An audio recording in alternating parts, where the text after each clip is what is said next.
What's going on, guys? This is Andrew with LiveSportsTalk, and today we have a very special episode for all you listeners out there. We're doing a full 30 minutes of just straight fantasy football talk, and let's just get it right started. So I'm going to turn things over to our NFL analyst, Jeff.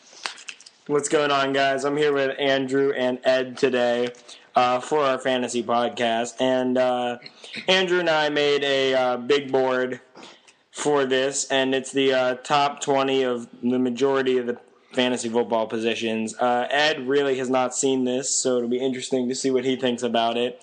But we're going to go over who we think are going to be good this year and who we think are going to be busts. So, Ed, say what's up to everyone. Hey, guys. So I'm excited for this episode. I just was looking over the big boards. It looks good, so we're going to switch over to wide receivers. So we're pressed for time, so we're not going to go... Are we doing a commercial? No. Just read the top 10 wide receivers. All right, top 10 wide receivers. At number 10, we have Julio Jones. At number 9, we have Akeem Nicks. 8, we have Brandon Marshall. 7, we have Greg Jennings. 6, we have A.J. Green. 5, we have Wes Welker. 4, we have Roddy White. 3, we have Andre Johnson. 2, we have Larry Fitzgerald. And, of course, at 1, it's Megatron. What do you think about Roddy White being up at number 4? Roddy White at number 4, I like it. I know Julio Jones is good, but people say, oh, well, Julio Jones is there. Well, that just means less coverage for Roddy White. I think that really, I guess it slightly hurts him, but it's not as big a knock as so many people think because there's less coverage. I like both of those guys, and I don't think they take away from one another. It's an offense that great passing, and I know you guys aren't sold on them, but I think the running game's okay too. You don't know where they're going to go. I like the predictability for the defenses preparing against Roddy White. Here's a stat on Roddy White last year that, for me, puts him up at that number 4 position. Roddy White, out of all receivers, tight ends, anyone who catches the ball, he had the most goal line targets of anyone last year with 15. That's why he's at number 4 for me. When they get down there, they give him the ball. Matt Ryan's comfortable with him. I mean, it makes sense. I like it. One thing about looking at the top 10 that I guess is the big question, because he's the big wide receiver this year, is Megatron. Last year, he saw a lot more coverage go to Calvin Johnson, and the numbers dipped just a bit towards the end of the year. Still had historic fantasy numbers, but the numbers did go down, and people really started giving him serious coverage. And I think this means one of two things. The first, maybe, because to get Calvin Johnson, you're going to have to probably do a top 5 pick in your draft. If you're lucky, 6. Yeah, he's going to go along with the Aaron Rodgers and the Ray Rices on the board, you know? So maybe you can't get him that early. The second thing that comes to mind is maybe another Detroit receiver is going to be worth looking at. I like Burleson or Titus Young. When all that coverage goes to Calvin Johnson, it's just two things to think about. Is he worth it? And maybe there's other guys that are worth it from that team. Obviously not that early, but I'm just saying later. Maybe it opens the door for other Detroit receivers. And then Wes Welker is all the way down at number 5. A lot of people have him in like the top 3.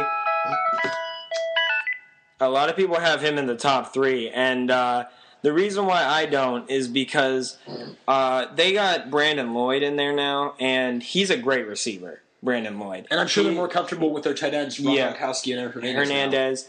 He had a great year last year, don't get me wrong, but he was on my fantasy team too. I picked him later. But I did not expect him to have that good of a year. That was surprising. And I don't think he's going to be able to do that again because they spread the ball so much. I don't think he's going to be able to get the touches. Yeah, Wes Welker I don't think is so much a product of his own skill. I think he's a product of the system they play, how good Tom Brady is. I mean, Welker's good. Yeah, but Welker runs great routes. He does. But he's not as good as he's not as talented as some players I see after him on this board later in the top 10. Just because I think Brady is that good at the system they play. And that system they play is going to give attention to guys like Hernandez and Gronkowski as well.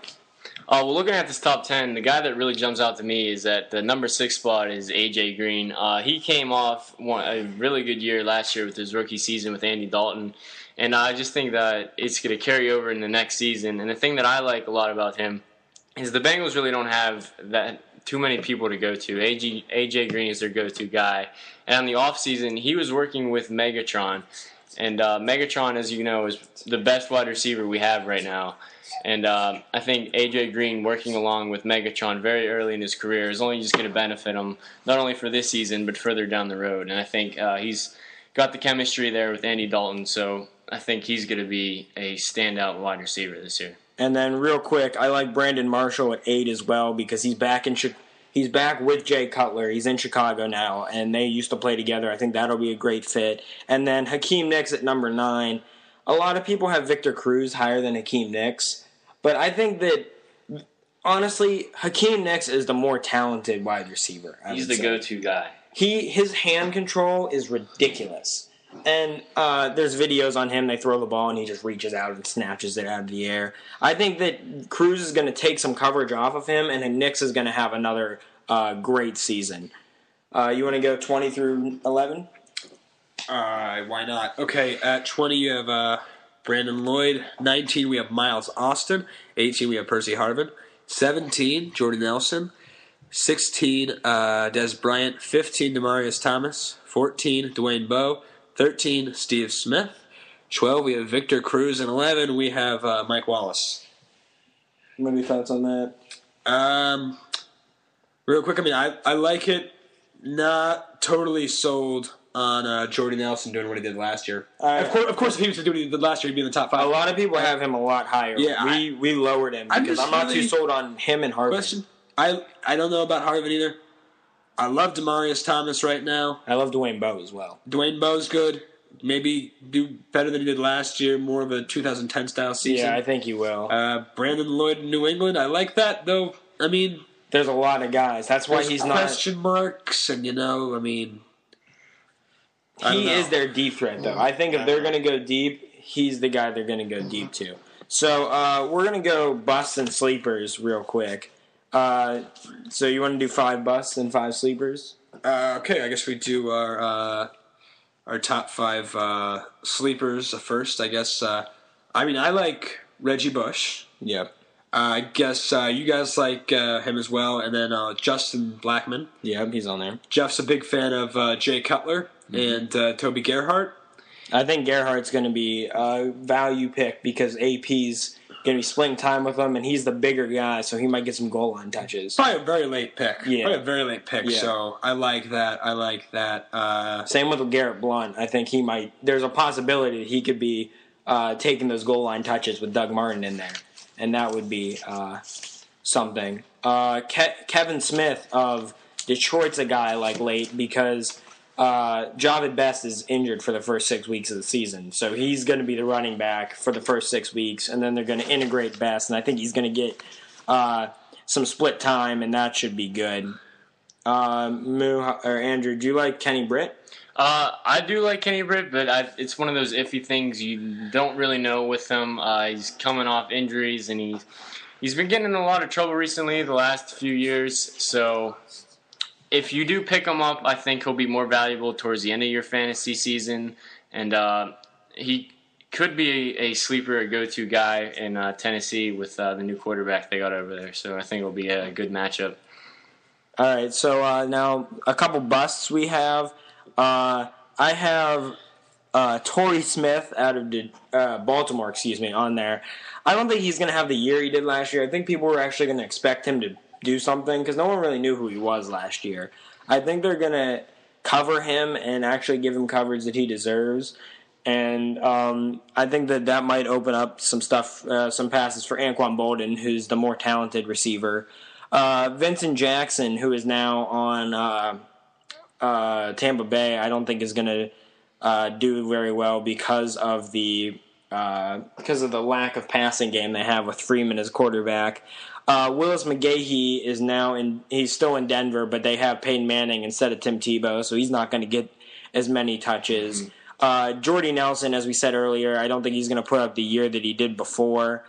And Sam Bradford, a lot of people like him as a backup quarterback. I mean, I don't know. I think they run the ball too much there. I don't think he's going to be able to put up very good passing yards. Maybe if you're playing him for 1 week, but I would not have him start a decent amount of your season. So that's really it for us. This podcast is just about over. So If you have any questions, you can tweet us at LiveSportsTalk on Twitter. Most of this will be up on YouTube, so you can comment, like, subscribe there. Leave us your sleepers, top picks, stuff like that. If you have questions for us, either tweet us or use the hashtag AskLiveSportsTalk. And check out our website, which is it's livesportstalk.webnode.com. So thanks for watching, guys, and you guys can...